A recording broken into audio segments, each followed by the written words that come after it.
مرحبا أهل الكمال مرحبا أهل النوادي. Di tahun 213 Hijriah lahir seorang ulama namanya Al-Imam Ibnu Qutaybah, meninggal tahun 276 Hijriah. Beliau punya kitab tentang politik Islam namanya Al-Imamatu Was-Siyasah, pemerintahan dan politik. Jadi orang-orang barat, orang-orang Eropa belum mengenal politik, orang Islam sudah mengenal politik. Bahkan dipadukan politik Islami dengan politik falsafah Yunani, karena orang-orang Yunani seperti Aristoteles, Socrates dan lain-lain sebagainya itu mereka juga sudah memperkenalkan politik karena sumber di situ. The mother of science kan filsafat, ibunya ilmu pengetahuan. Ada kitab namanya Al-Milal wan Nihal disusun oleh Imam Siristani tentang sejarah teologi dunia. Beliau bahas dari Yunani, India, Jazirah Arab sampai ke wilayah Persia, bagaimana perkembangan sejarah teologi dunia. Di situ disebutkan peradaban Yunani yang luar biasa, dan itu Islam menerima. Ada hal-hal yang baik diambil dalam filsafat, yang buruknya dibuang. Filsafat itu seperti ilmu, ada baiknya, ada buruk. Tidak semuanya buruk. Yang baiknya diambil, yang buruknya dibuang. Makanya ada filsafat Islam. Ibnu Rusdi itu tokoh filsafat Islam. Al-Farabi tokoh filsafat Islam. Ibnu Sina, kalau tidak ada filsafat, gak ada ilmu medis, karena dia padukan ilmu syariat dengan filsafat. Ibnu Sina ahli filsafat juga. Jabir bin Hayyan penemu ilmu kimia. Orang-orang Eropa mengatakan Gilbert itu juga ahli filsafat. Al-Biruni ahli astronomi, juga ahli filsafat. Banyak para ulama. Nah, disebutkan politik yang dilakukan oleh Nabi Muhammad SAW berbeda dengan politik yang ada. Politik Nabi Muhammad bersih, suci. Pertama, niat yang dibangun. Ada buku setelah Al-Imam Ibnu Qutaybah mengarang tentang politik, muncul ulama berikutnya bernama Al-Imam Al-Juwaini, terkenal dengan nama Imam Haramain. Lahir 419 Hijriah, meninggal 478 Hijriah. Punya kitab tentang politik Islam, judulnya Ghayathul Umam. Ghayathul Umam itu membahas tentang politik Islami. Jadi dari sini kita bisa ambil kesimpulan, politik itu di dalam Islam tidak diharamkan selama niatnya baik, caranya baik, tujuannya baik. Datang berikutnya ulama murid daripada Imam Juwaini, namanya Imam Ghazali. Saya sebutkan tadi multi talenta, karena semua bidang ilmu beliau punya karya ilmiah. Beliau juga punya kitab politik Islami, judulnya At-Tibrul Masbuk fin Nasihatil Muluk, nama kitabnya, membahas tentang politik Islam.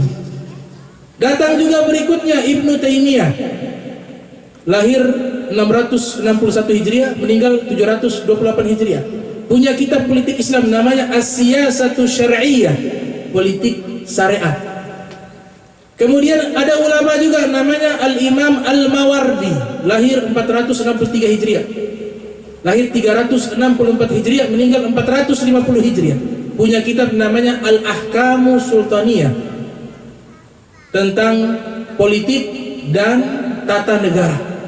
Datang juga ulama sebelumnya namanya Abu Ya'qub, punya kitab Al-Kharraj tentang politik ekonomi. Murid daripada Al-Imam Abu Hanifah yang lahir 80 Hijriah, meninggal 150 Hijriah. Bahkan ada kitab yang sangat bagus disusun oleh Dr. Muhammad Imarah, namanya Dr. Muhammad Imarah. Punya buku namanya Sayyiduna Muhammad sallallahu alaihi wasallam Ar-Rasul As-Siyasi. Nabi Muhammad sallallahu alaihi wasallam adalah seorang rasul yang ahli politik, nama kitabnya. Bahkan tidak sampai di situ, bukannya orang Islam dari kalangan para ulama membahas bagaimana Nabi Muhammad ini ahli dari semua lini. Juga orang-orang Eropa, diantaranya Dr. William Watt namanya, punya buku bahasa Inggris, judulnya Muhammad is a Prophet and Statesman. Nabi Muhammad adalah seorang nabi dan seorang negarawan. Diterjemahkan ke dalam bahasa Arab, nama kitabnya adalah Sayyiduna Muhammad An-Nabi wa Rajulu Daulah. Jadi ini baru sebagian sedikit kitab-kitab tentang politik. Sekarang kita lihat, apakah dalam sejarah Nabi berpolitik? Sehingga kita bisa tahu bagaimana sih politik yang benar yang dilakukan oleh Nabi Muhammad SAW, dan sebagaimana contoh-contohnya yang dilakukan oleh pengikut beliau yang menjalankan ilmu dan meneladani beliau sallallahu alaihi wasallam. Pertama, politik yang dibangun oleh Nabi adalah siyasatul wataniyah. As-siyasatul wataniyah, politik kebangsaan. Jadi siyasatul wataniyah ini politik kebangsaan. Nabi ketika hijrah ke Madinatul Munawwarah, beliau tahu bahwa di Madinah ini majmuk, ada orang Yahudi, ada juga orang yang tidak memiliki agama, dia musyrik, ada juga orang Islam, ada juga orang Nasrani, walaupun jumlahnya sedikit. Memang kalau Nasrani ada di Makkah, tapi di Madinah sebagian ulama mengatakan tidak ada, yang ada hanya sebagian kecil. Disebutkan oleh Imam Abu Qasim As-Suhaili yang lahir 508 Hijriah, meninggal 581 Hijriah, dalam kitab Ar-Raudul Unf mengatakan ada sebagian kecil orang Nasrani di Madinah. Jadi majmuk, ada Yahudi, ada Nasrani, ada orang musyrik, ada orang munafik, ada orang munafik, ada orang Islam. Nabi datang dengan sebagai sosok negarawan sejati. Beliau mengambil langkah yang tepat di waktu yang tepat, yaitu membuat piagam Madinah, namanya Mitsaqul Madinah. Ini politik. Bagaimana Nabi membuat agama lain nyaman tinggal di Madinah. Dibuatlah aturan, kalian punya ritual ibadah tidak akan diganggu oleh umat Islam. Kalian punya tempat ibadah tidak akan diganggu oleh umat Islam. Sebaliknya, kalian juga jangan mengganggu umat Islam. Bahkan dikatakan substansi dari Mitsaqul Madinah, piagam Madinah, adalah saling menjaga. Orang Islam menjaga orang-orang non-Muslim yang ada di Madinah, menjaga mereka dari musuh, menjaga mereka ketika beribadah, dan sebaliknya. Bahkan dibuat pasar orang Islam dan pasar non-Muslim. Ini satu keputusan negarawan sejati. Mitsaqul Madinah, namanya siyasatul wataniyah, politik kebangsaan. Itu langkah pertama. Yang kedua, Nabi kita Muhammad sallallahu alaihi wasallam mengambil langkah namanya as-siyasatul ijtimaiyah, politik sosial. Bagaimana Nabi mengikat hubungan kekerabatan antar suku yang berbeda lewat jalur pernikahan.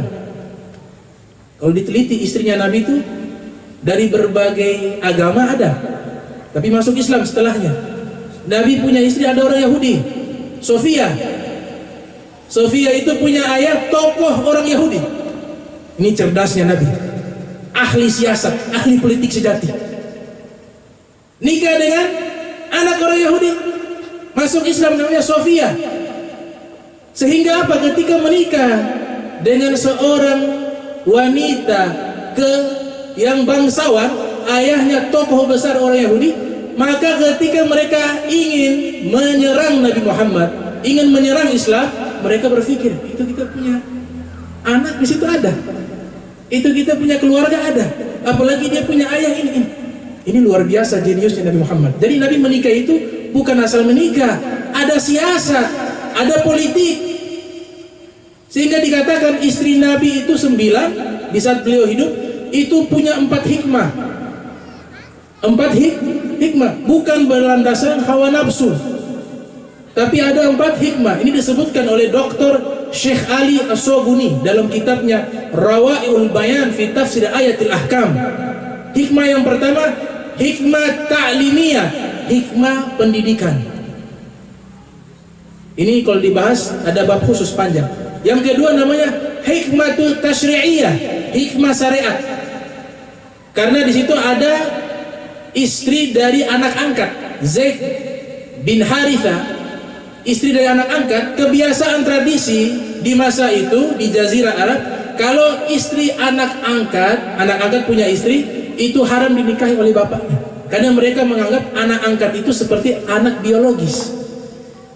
Maka Nabi sengaja menikah dengan mantan istri anak angkatnya untuk menghapus kebiasaan itu. Namanya hikmatul tasyri'iyah. Yang ketiga namanya hikmatul ijtimaiyah. Ada hikmah secara sosiologis. Tadi yang saya sebutkan. Nabi nikah juga banyak tuh. Ada yang dari Kipti, dari Mesir. Maria Kiptiah, Nasrani, masuk Islam. Ada juga Nabi menikah dengan orang Makkah, Sayyidatuna Aisyah, putri dari Sayyidina Abu Bakar. Agar apa? Ini sahabat terdekat. Ketika sudah ada ikatan pernikahan, lebih dekat lagi hubungan untuk membantu dakwah Nabi Muhammad SAW. Nikah juga dengan anaknya Sayyidina Umar bin Khattab.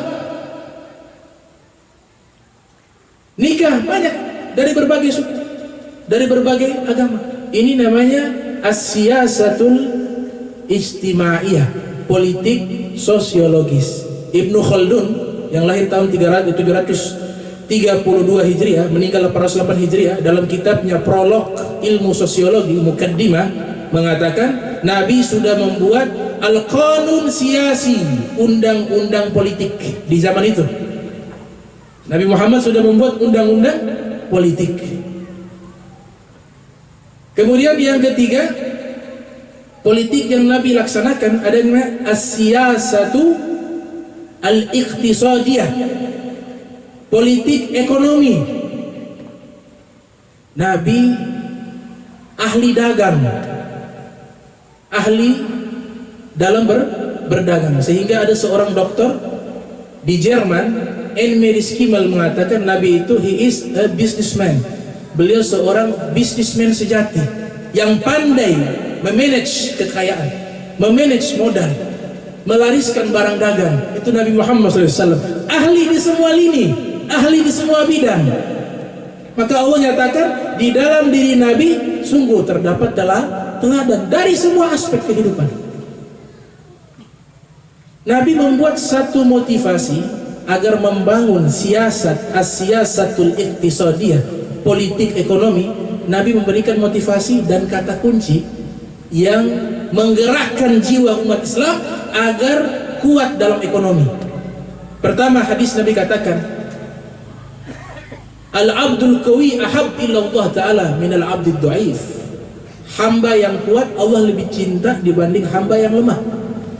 Di dalam beberapa kitab syuruh komentar hadis, di antaranya kitab Tuhfatul Ahwaj, juga disebutkan di dalam sarahnya Sunan Abi Daud yang disusun oleh Sulaiman bin As'as As-Sijistani yang lahir 202 Hijriah, meninggal 275 Hijriah. Juga disebutkan oleh Imam An-Nasai yang lahir 215 Hijriah, meninggal tahun 303 Hijriah. Juga disebutkan oleh Ibnu Majah yang lahir 209 Hijriah, meninggal 273 Hijriah di dalam kitab hadis mereka.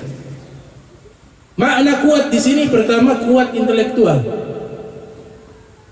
al-quwatul ilmiah, al-quwatul ilmiah, kuat secara intelektual. Orang Islam harus cerdas, harus pandai di seluruh bidang, harus ada yang menguasai.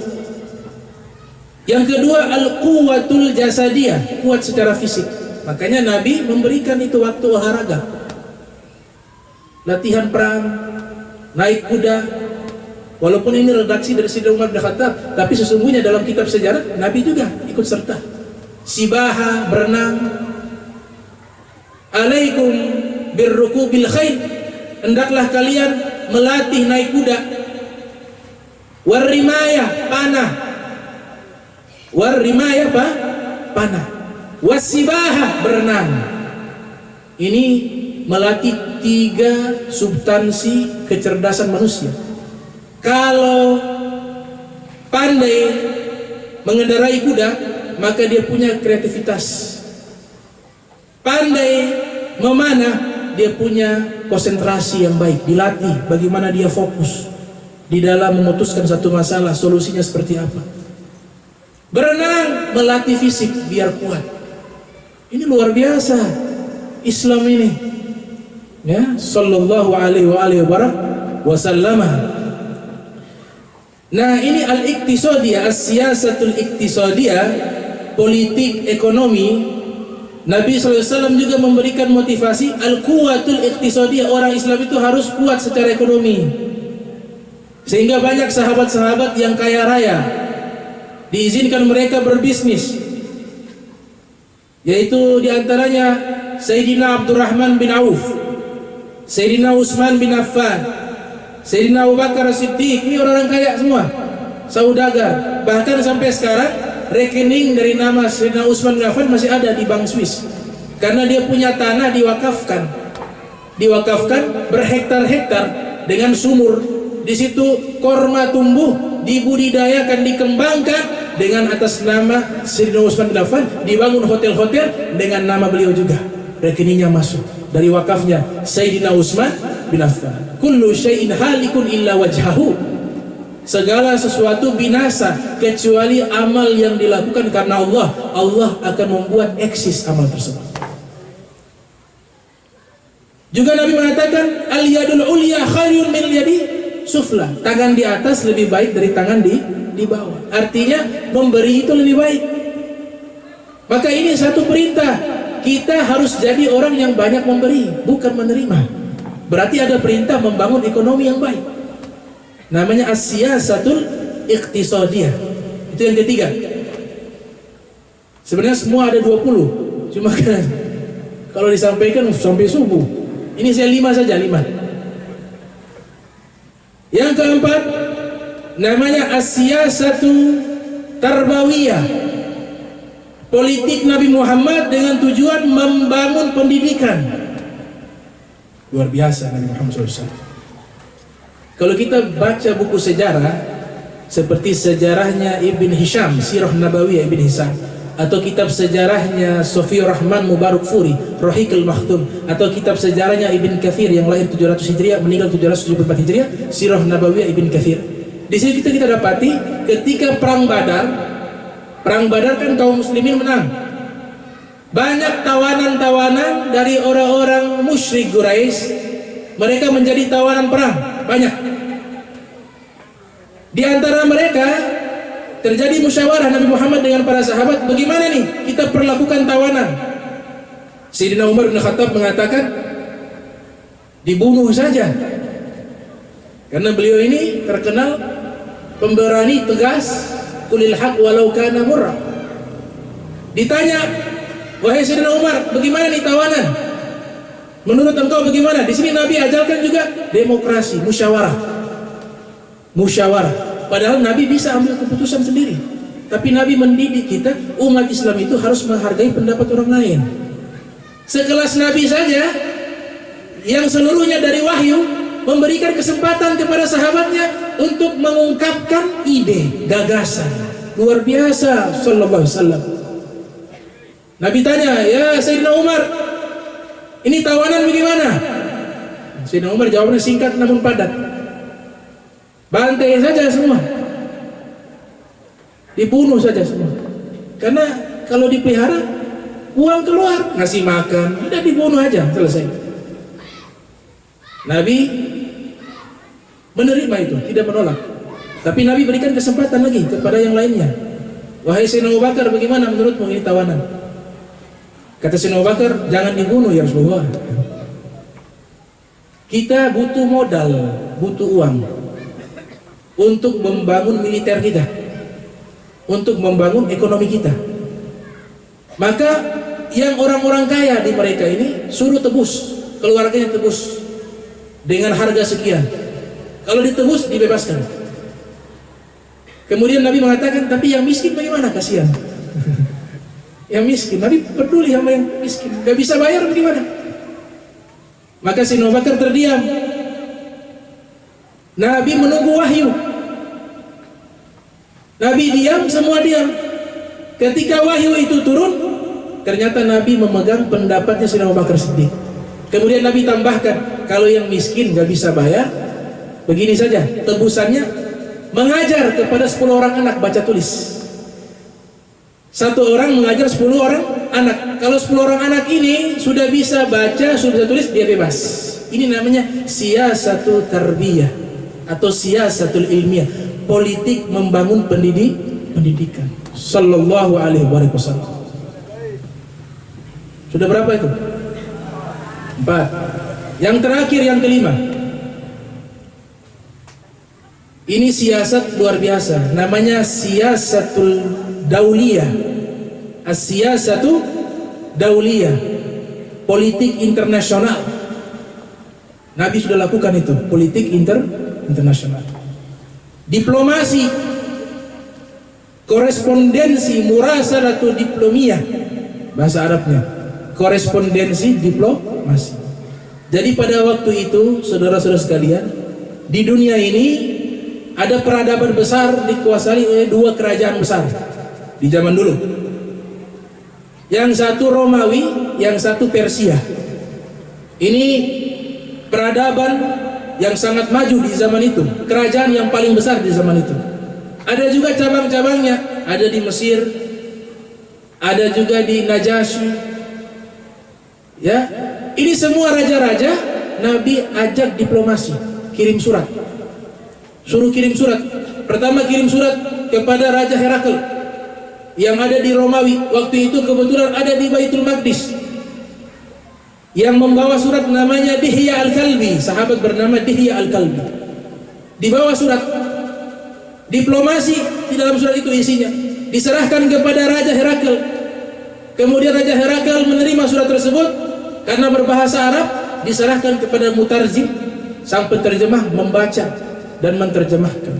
Bismillahirrahmanirrahim, dengan menyebut nama Allah yang Maha Pengasih lagi Maha Penyayang. Isi suratnya, min Muhammad ibn Abdullah, dari Muhammad putranya Abdullah, ila Herakl, kepada Raja Herakl, azimir Rum, penguasa bangsa Romawi. Nabi hormati jabatannya, penguasa Raja Romawi. Wassalamun ala man ihtada, keselamatan bagi orang yang mendapatkan petunjuk. Amma ba'du, fa inni ad'uka bida'watil Islam, saya Nabi Muhammad mengajak engkau masuk Islam. Aslim taslam, kalau engkau masuk Islam engkau selamat. Yu'tika Allah ajraka marratain, dan Allah akan berikan ganjaran kepadamu 2 kali lipat. Fa in tawallaita fa 'alaika ismu jami'il arisiyin, tapi jika kau berpaling tidak mau menerima ajakanku ini, kau akan menanggung dosa seluruh bangsa Romawi. Karena dia penguasa. Penguasa punya tanggung jawab lebih besar dibanding rakyat. Kemudian dikutip ayat Al-Quran, Qul ya ahlal kitab ta'alau ila kalimatin sawa'in bainana wa bainakum alla na'budu illallah wa la nusyrika bihi syai'a wa la yattakhidha ba'duna ba'dan arbaba min dunillah fa in tawallaw faqul ashhadu bi annana muslimun. Ini kan politik internasional. Nabi kirim surat ke seluruh penguasa. Penguasa Romawi dikirim surat. Namun sayang, karena cinta jabatan, ini Raja Romawi, dia sudah tahu siapa Nabi Muhammad. Dia kenal siapa Nabi Muhammad. Bahkan dia katakan kepada Abu Sufyan pada waktu hadir, bahwa nanti suatu saat Nabi kalian akan menguasai tempat aku injak ini, yaitu Baitul Maqdis. Dan seandainya bukan karena jabatan, saya akan pergi menemui Nabi kalian, Nabi Muhammad SAW, dan saya akan mencuci kedua kakinya, kata Raja Herakl. Padahal Abu Sufyan waktu itu belum muslim. Nabi kirim surat juga kepada Raja Najasyi. Raja Najasyi ini raja yang ada di Ethiopia, Habasyah. Namanya Ashamah, nama aslinya Ashamah. Nabi kirim surat. Ini ahli kitab Nasrani yang original, yang masih asli. Isi surat tersebut agak sedikit berbeda. Isinya di situ tentang pembahasan masalah keyakinan Nabi Isa itu sebagai nabi dan dimuliakan oleh umat Islam, tapi bukan sebagai Tuhan. Ternyata surat tersebut diterima oleh Raja Najasyi, dan Raja Najasyi membalas surat Nabi Muhammad dengan pernyataan syahadah. Kemudian ada Ja'far ibn Abi Thalib, sepupu saudara kandung dari Imam Ali, juga mengajak Raja Najasyi masuk Islam, akhirnya menerima Islam. Apa kata Raja Najasyi? Allahumma inni ashhadu annahu nabi. Ya Allah, aku Raja Najasyi bersaksi bahwa Nabi Muhammad, beliau adalah seorang nabi. Alladzi basyara bihi Isa bin Maryam, yang dimana Nabi Isa sudah mengabarkan kepada kami berita gembira tentang datangnya seorang nabi penutup, yaitu Nabi Muhammad SAW. Wa iz qala Isa ibn Maryam ya bani Israil inni rasulullah ilaikum musaddiqan lima baina yadayya min at-taurah wa mubasysyiran bir rasuli ya'ti min ba'di ismuhu Ahmad falamma ja'ahum bil bayyinati qalu hadza syihrun mubin. Dalam Al-Qur'an Nabi Isa berkata kepada Bani Israel, saya ini utusan Allah dan saya datang membenarkan ajaran Nabi Musa dan membawa kabar gembira setelah saya ada seorang nabi yang bernama Ahmad, kata Nabi Isa alaihissalam. Ini selalu diingatkan Nabi Isa kepada kaumnya. Maka Raja Najasyi masuk Islam. Allahumma inni asyhadu annahu nabiyyun alladzi basyara bihi Isa bin Maryam falaula ma ana fihi minal mulki la dhahabtu ilaihi li ahmila anhu na'laihi. Itu pernyataan Raja Najasyi. Seandainya bukan karena jabatan, maknanya berbeda dengan Herakil. Kalau Herakil tidak mau pergi menemui Nabi Muhammad karena cinta kepada harta, jabatan. Karena pejabat-pejabatnya ini membisikkan keburukan. Kalau engkau masuk Islam, engkau jadi pengikut Nabi Muhammad, otomatis jadi bawahan. Kerajaanmu bagaimana kerajaanmu? Akhirnya dia batalkan niat masuk Islam. Padahal hampir sedikit masuk Islam. Tapi kalau Raja Najasyi berbeda, menyatakan syahadah. Kemudian alasannya bahwa takut ada pejabat atau calon yang mengganti beliau sebagai raja yang tidak baik. Karena beliau ini raja yang adil, raja yang baik. Takut, cinta sama rakyatnya, sayang sama rakyatnya. Takut kalau beliau meninggalkan jabatan, keadaan rakyatnya memburuk. Makanya beliau katakan, falaula ana ma fihi minal mulki la dhahabtu ilaihi li ahmila anhu na'laihi. Kalau bukan karena masalah jabatan dan tanggung jawab, saya Raja Najasyi akan pergi menemui Nabi Muhammad SAW dan saya rela menjadi orang yang membawa sendal Nabi Muhammad. Hanya masuk Islam. Nah, ini 5 daripada politik Islami. Jadi politik di dalam Islam boleh, tapi politiknya Nabi Muhammad tujuannya itu disebutkan bahwa beliau bertujuan untuk menyebarkan dakwah tanpa dipaksa, tanpa ada paksaan. Yang kedua, beliau ingin sejahterakan seluruh rakyatnya. Yang ketiga, beliau ingin menerapkan maqasidus syar'iyyah. Di dalam tafsir namanya At-Tahrir wa Tanwir tentang maqasidus syar'iyyah, tujuan syariat itu 5. Tujuan syariat 5. Yang pertama, hifdzul aql, menjaga akal. Ini tidak berurutan, tapi substansinya 5 ini. Hifdzul aql, the protection of mind, menjaga akal. Adanya syariat Islam menjaga seluruh akal manusia. Makanya diharamkan khamar. Kenapa khamar diharamkan? Karena merusak akal. Kenapa narkoba diharamkan? Karena merusak akal. Islam membawa hukum menjaga akal. Gak boleh, akal ini hal atau satu kenikmatan yang sangat besar yang Allah berikan kepada kita, harus dijaga, gak boleh dirusak dengan narkoba, dengan khamar dan lain sebagainya, dengan tontonan-tontonan yang buruk juga merusak ini akal. Itu syariat pertama, tujuannya hifdzul aql. Yang kedua, hifdzun nafs, the protection of soul, menjaga jiwa. Siapapun yang berada di dalam bawah naungan syariat Islam, baik dia muslim ataupun non muslim, Kalau dia tidak mengganggu umat Islam, tidak memerangi umat Islam, jiwanya ini statusnya haram dibunuh. Gak boleh dibunuh. Satu jiwa yang dibunuh, Allah sebutkan nafs. Wa annahu man qatala nafsan bighairi nafsin aw fasadin fil ardi faka'annama qatala an-nasa jami'a. Allah sebutkan siapa orang membunuh satu jiwa, bukan satu orang kafir, bukan satu orang muslim, tapi sebutkan jiwa. Artinya namanya manusia yang punya jiwa. Satu jiwa kita bunuh, dosanya seperti kita membunuh seluruh jiwa manusia yang ada di dunia. Nah, ini hifdzu nafs, menjaga jiwa. Yang ketiga namanya hifdzuddin, the protection of religion, menjaga agama. Adanya syariat Islam, dia menjaga agama lain. Silakan beribadah dengan keyakinan masing-masing, tidak boleh diganggu. Dan juga jangan toleransi kebablasan. Campur yang Islam, dia ke gereja, dia khutbah di gereja, dia ceramah di gereja. Dan di gereja juga terbalik, datang ke masjid. Ini bukan namanya toleransi, tapi namanya gado-gado, campur aduk. Lakum dinukum, itu kan satu prinsip di dalam agama Islam. Bagiku agamaku, bagi kalian agama kalian. Dijaga. Makanya itu di Palestina ketika Sayyidina Umar bin Khattab masuk ke Palestina, itu gereja agak dihancurkan. Pendeta yang keluar bawa kunci, ketakutan, dipikir diusir, dipikir dibantai.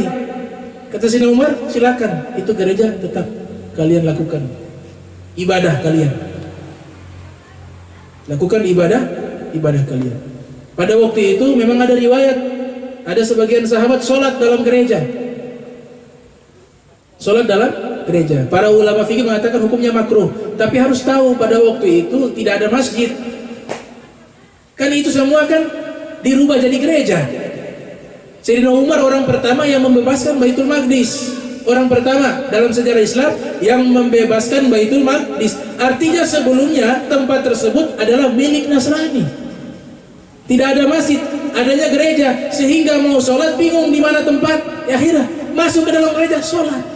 Orang yang bacanya setengah-setengah, oh ini boleh sholat di dalam gereja nih. Hukumnya makruh saja, makruh. Dia nggak tahu kontekstualnya. Kalau ada masjid jadi masjid, ini masjid di banyak ini. Begitu, memahami agama tidak mudah. Bukan hanya tekstual, tapi juga kontekstual harus dipahami. Tidak diganggu. Nah, ini namanya as-siyasat politiknya Nabi Muhammad sallallahu alaihi wasallam. Oleh sebab itu, seluruh ajaran Islam ada semuanya, komplit. Bicara ekonomi ada, bicara politik ada, bicara akhlak ada, bicara akidah ada, teologi ada, semuanya ada. Oleh sebab itu saya tutup tentang masalah akhlak tadi, karena berkaitan juga di zaman sekarang banyak orang juga yang mencela Nabi kita Muhammad SAW. Banyak yang menghina Nabi kita Muhammad SAW. Kalau berbicara tentang Nabi Muhammad, seandainya dicela, sebenarnya kisah yang saya bawakan tadi, Nabi diludah, dicaci maki, Nabi maafkan. Tapi umatnya ini harus punya rasa marah. Ini Nabi manusia mulia, gak boleh dihinakan, gak boleh dilecehkan. Harus ada rasa marah dalam hati. Sehingga ada para ulama mengarang kitab khusus. Di antaranya Taqiyuddin As-Subki punya kitab namanya As-Saiful Maslul ala man sabbar Rasul. Kitab tersebut membahas hukum mati bagi orang yang menghinakan Nabi Muhammad, tapi lewat konstitusi. Tapi sebagian ulama mengatakan dibunuh langsung, nggak apa-apa. Minta tobat, dia nggak mau tobat, dibunuh. Ulama kedua mengatakan tidak boleh, lewat pengadilan konstitusi. Kitab khusus Taqiyuddin As-Subki. Ada juga ulama namanya As-Sayyid Abdullah bin Muhammad bin Siddiq Al-Ghomari. Beliau punya kakak namanya Sayyid Ahmad bin Muhammad bin Siddiq Al-Ghomari. Ini hafal hadis 500.000 hadis Nabi SAW. Isi hadis dengan rantaian sanad. Beliau punya kitab juga judulnya As-Saiful Battar Liman Sabban Nabi Al-Mukhtar, membahas tentang hukum orang yang melecehkan Nabi Muhammad, melecehkan para ulama yang baik, yang soleh. Itu ada hukuman berat, jadi gak boleh sembarangan. Ada juga Ibnu Hajar Haytham punya kitab namanya Al-I'lam bi Khawatil Islam, lahir 909 Hijriah, meninggal 974 Hijriah, punya kitab membahas dosa-dosa yang menyebabkan orang keluar dari Islam. Di antaranya melecehkan Nabi Muhammad. Kalau orang kafir menistakan, sama hukumnya orang Islam, tidak mau taubat, hukum mati. Hukum mati dalam kitab para ulama. Bukan ekstrim, bukan, tapi menjaga kesucian Nabi Muhammad SAW, menjaga kemuliaan Nabi Muhammad SAW. Kalau berbicara Nabi Muhammad waktu itu dicela, itu Nabi Muhammad, beliau maafkan. Tapi umatnya nggak boleh. Ada kasus, ada orang Yahudi di Madinah, dia selalu melecehkan Nabi, mencaci Nabi, melecehkan Nabi. Nabi lakukan sesuatu wahyu, ternyata Nabi ini maafkan. Dia lecehkan Nabi, Nabi maafkan. Tapi Allah wahyukan, Allah wahyukan kepada Nabi Muhammad, orang itu sudah melampaui batas, harus dibunuh. Dia melecehkan Nabi. Nabi panggil sahabat, namanya Ka'ab al-Ashraf. Orang Yahudi itu namanya Ka'ab al-Ashraf, ada dalam kitab sejarah. Nabi kumpulkan para sahabat, siapa di antara kalian yang bisa menghabisi orang yang selalu menghina saya? Bukan sekali dua kali Nabi maafkan, tapi terus menerus dilakukan. Dan Nabi lakukan ini bukan karena emosi. Nah, Nabi tidak pernah melakukan sesuatu karena emosi. Itu pernyataan kesepakatan para sahabat. La yaghdab li nafsihi, Nabi tidak pernah marah karena masalah pribadi. Walakin yaghdab lillah, tapi kalau Nabi marah itu karena Allah. Ini wahyu, Allah yang suruh. Itu orang kurang ajar. Ini kekasih Allah setiap hari dicela, masa Allah diam? Kalau Allah saja tidak diam, bagaimana umatnya yang mengaku cinta kepada Nabi Muhammad SAW? Akhirnya Nabi katakan, siapa di antara kalian yang bisa menghabisi itu penghinaku, Ka'ab al-Ashraf? Semua sahabat angkat tangan, saya ya Rasulullah. Kemudian Nabi lihat, yang angkat tangan duluan itu seorang sahabat namanya Muhammad bin Maslamah. Namanya Muhammad bin Maslamah, diceritakan oleh Ahmad bin Ali Ibnu Hajar Asqalani, biografi singkatnya dalam kitabnya Al-Isabah fi Tamyiz Sahabah, yang lahir tahun 773 Hijriah, meninggal 842 Hijriah. Muhammad bin Maslamah angkat tangan, Nabi bilang, engkau wahai Muhammad bin Maslamah, cari itu Ka'ab al-Ashraf. Pulang ke rumah, diambil itu pedang, langsung datang ke rumah Ka'ab al-Ashraf, ketok pintu. Ka'ab al-Ashraf buka pintu, gak pakai banyak bicara, langsung putus leher, kepalanya dibawa. Di zaman dulu itu satu tradisi, tapi Islam sudah hapus. Jadi zaman dulu itu kalau kerajaan-kerajaan, kalau kita baca sejarah, ada yang bermusuhan harus dibunuh, bukti sudah dibunuh, dibawa kemana, taruh depan, baru puas. Nah, ini tradisi orang-orang Romawi dan orang-orang Persia. Islam sudah hapus. Tapi di waktu itu masih belum. Muhammad bin Maslamah bawa itu kepala Ka'ab Ashraf, penghina Nabi Muhammad, kemudian diletakkan di hadapan Nabi. Ya Rasulullah, ini penghinamu. Nabi doakan kebaikan kepadanya. Jazakallah khair, semoga Allah membalas kebaikanmu. Jadi ada sisi tegasnya juga, ada sisinya lembut, ada waktunya berakhlak, ada waktunya tegas. Kalau tidak ada waktunya tegas, tidak ada syariat jihad fisabilillah. Islam bukan agama menyerang.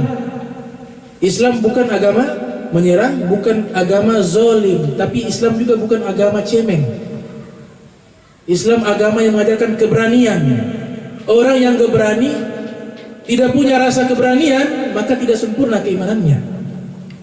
Orang yang lari dalam peperangan, minal kabair, termasuk dosa besar. Berarti Islam mengajarkan jadi satria sejati, pembela sejati.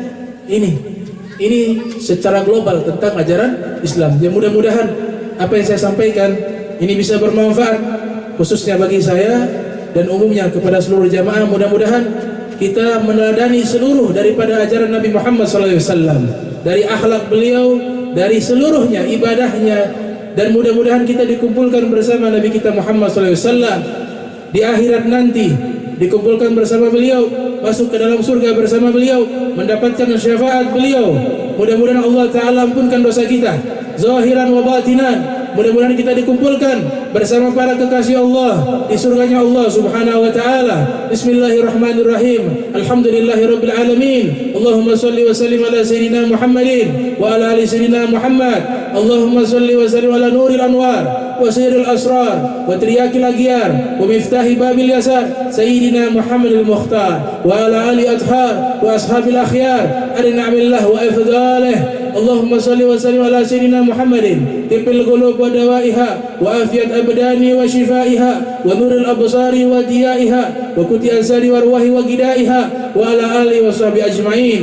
Allahumma salli wa sallim ala sayyidina Muhammadin miftahi babi rahmatillah adada ma fi ilmillah salatan wa salaman daimain mutalazimain bidawai mulkillah wa ala alihi wa sahbihi wa man walah. Allahumma jam'ana hadha jam'a marhuma wa tafarraqana min ba'di tafarraqa ma'zuma wa la tajal minna wa la minna syaqiya wa la mahruma. Allahumma nazzih qulubana 'an ta'alluqi biman dunak waj'alna min qaumin tuhibbuhum wa yuhibbunak. Rabbana wa hab lana min azwajina wa dhurriyyatina qurrata a'yun waj'alna lil muttaqina imama. Subhanaka wa bihamdika asyhadu an la ilaha illa anta astaghfiruka wa atubu ilaik. Wa sallallahu alaihi Muhammadin wa ala alihi wa sahbihi wa barik wa sallam wa ila hadratin nabi al-Fatihah. Bismillahirrahmanirrahim. Alhamdulillahirabbil alamin arrahmanirrahim maliki yaumiddin iyyaka na'budu wa iyyaka nasta'in. Shiratal ladzina an'amta 'alaihim ghairil maghdubi 'alaihim. Amin. Kita doakan yang meninggal keluarga almarhumah. Mudah-mudahan Allah Ta'ala anta ta'lamu bi asma'iha. Kita bacakan Fatihah kepada keluarga kami yang meninggal almarhumah. Semoga Allah Ta'ala mengangkat derajatnya, diampunkan dosanya, dilapangkan kuburannya. Bi barakatil Fatihah wa bi jahin Nabi sallallahu alaihi wasallam wa ila hadratin Nabi al-Fatihah. Bismillahirrahmanirrahim. Alhamdulillahirabbil alamin arrahmanirrahim maliki yaumiddin. Iyyaka na'budu wa iyyaka nasta'in. Shiratal mustaqim shiratal ladzina an'amta 'alaihim. Juga doakan kepada Ustaz Soleh Sakolah yang sedang sakit, mudah-mudahan Allah sembuhkan beliau. Allah angkat penyakit beliau dengan berkat salawat kepada Nabi dan berkat suratul Fatihah wa ila hadratin Nabi al-Fatihah. Bismillahirrahmanirrahim. Alhamdulillahirabbil alamin arrahmanirrahim maliki yaumiddin. Iyyaka na'budu wa iyyaka nasta'in. Shiratal mustaqim shiratal ladzina an'amta 'alaihim. Dan juga kepada seluruh masyarakat yang hadir di perayaan Maulid Nabi Muhammad SAW, mudah-mudahan Allah Ta'ala ampunkan dosa kita semuanya.